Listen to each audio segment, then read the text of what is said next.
Single digit থেকে GPA 5-এ যেতে চাইলে আমাদেরকে কিছু কাজ করতে হবে, কিছু কাজ ছাড়তে হবে। ওকে, তাহলে কি কাজগুলো আমাদের করতে হবে, কি কাজগুলো আমাদের ছাড়তে হবে? প্রথমত আমাদের পড়াশোনায় মনোযোগ দিতে হবে, পড়তে হবে। পড়ার বিকল্প কি বলছে? পড়ার বিকল্প পড়া। পড়ার বিকল্প কি? পড়া। অনেকে বলছে আমি তো শিক্ষক হব না, তাহলে আমার আর পড়ার দরকার নাই। দেখেন, আপনি ব্যবসায়ী হয়ে দেখেন, ভালো ব্যবসায়ী বা উদ্যোক্তা হতে চাইলে আপনার সেখানে পড়াশোনা লাগছে। বলছে ঠিক আছে আমি রাজনীতি করব। রাজনীতিতে ঢুকে দেখেন যে পড়াশোনা জানে, যে পড়াশোনা জানে না, তার মধ্যে পার্থক্য কতটুকু আপনি দেখবেন।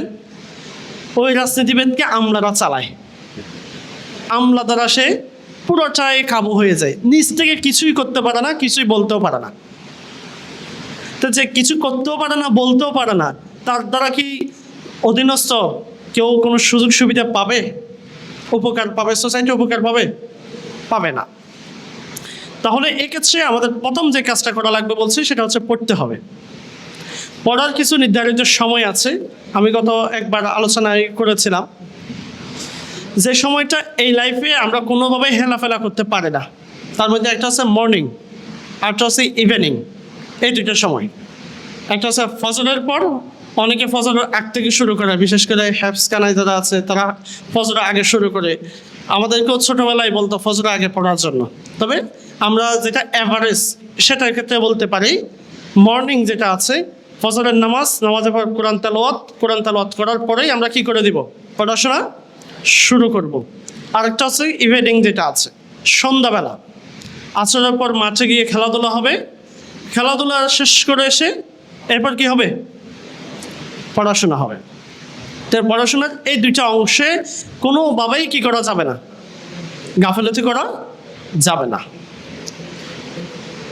দ্বিতীয় পড়াশোনার ক্ষেত্রে যে বিষয়টা বলবো, যেটাকে বলা হয় ফাউন্ডেশন, মাটির নিচে যেটা থাকে এটার নাম কি? ফাউন্ডেশন। এই ফাউন্ডেশনটা স্ট্রং করতে হবে। তাহলে ফাউন্ডেশন কি? আপনি এখন থেকে শুরু করে অনার্সে যান, সব জায়গায় ইংলিশ পাবেন। তাহলে ইংলিশের যে ফাউন্ডেশনটা আছে, এটা গড়ার সময় হচ্ছে এই সময়ে। যে বেসিক পড়াশোনা আছে সেটা এই সময় স্ট্রং করতে হবে। এরপর হচ্ছে ম্যাথ। এই ম্যাথমেটিক্স আপনি যদি সায়েন্সে পড়েন সেখানেও পাবেন, যত উপরে যান অনার্স মাস্টার্স সব জায়গায় পাবেন। আপনি যদি কমার্স পড়েন সেখানেও ম্যাথ পাবেন, সেখানে দেখবেন বিজনেস ম্যাথ আছে, সেখানে দেখবেন অ্যাকাউন্টিং আছে, অ্যাকাউন্টিংয়ে আবার ম্যাথ আছে। বলছেন না আমি আর্টসে পড়বো, আর্টসের ওখানেও ম্যাথ আছে, ইকোনমিক্সে ম্যাথ আছে। আবার ওখানে যারা পরে অনেককে স্ট্যাটিস্টিক্স দেয়, পরিসংখ্যান। তার মানে হচ্ছে এটা ফাউন্ডেশন, এটা আপনাকে স্ট্রং করতে হবে। এরপর স্যার বাংলা। অনেকে বলবে বাংলা কি ফাউন্ডেশন? হ্যাঁ, বাংলাদেশের জন্য বাংলা এটাকে আমাকে ফাউন্ডেশন হিসেবেই ধরতে হবে। এরপর হচ্ছে হিস্ট্রি। এই কয়েকটা সাবজেক্ট আমাদেরকে বাধ্যতামূলকভাবেই এটার ফাউন্ডেশনটা স্ট্রং করতে হবে। এবার যারা মাদ্রাসায় আছে তাদের জন্য অবশ্যই অ্যারাবিকের ক্ষেত্রে অ্যারাবিক ল্যাঙ্গুয়েজ যেটা আছে, ব্যাকরণ যেটা আছে, মিজান, মুনসাইব, এই জাতীয় যে অংশটা আছে, এই অংশ। তাহলে টোটাল কয়টা সাবজেক্টের কথা বললাম? 5টা সাবজেক্ট। এই 5টা সাবজেক্টের বেসিকগুলোকে খুব স্ট্রং করতে হবে। আপনি যদি 10 তলা বিল্ডিং করতে চান, 5 তলার ফাউন্ডেশন দেন, তাহলে আপনাকে 10 তলার অনুমতিকে আর দিবে? ভূমিকম্প শুরু হওয়ার আগেই আপনার বিল্ডিং ধসে পড়বে। সবচেয়ে ভূমিকম্প প্রবণ রাষ্ট্রের নাম হচ্ছে কি? জাপান। কিন্তু জাপানের বিল্ডিং এত ভাঙে না, আমাদের দেশে ভাঙে।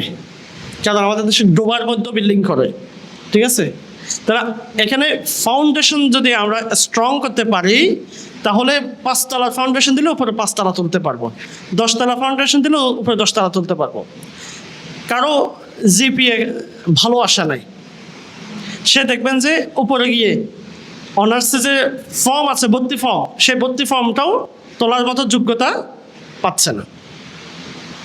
এক্ষেত্রে আমাদের এই ফাউন্ডেশনের জায়গাটা ক্লিয়ার হয়ে গেলে অটোমেটিক্যালি তার জন্য দ্বিতীয় তৃতীয় অপশনগুলো কি হয়ে যাবে, সহজ হয়ে যাবে।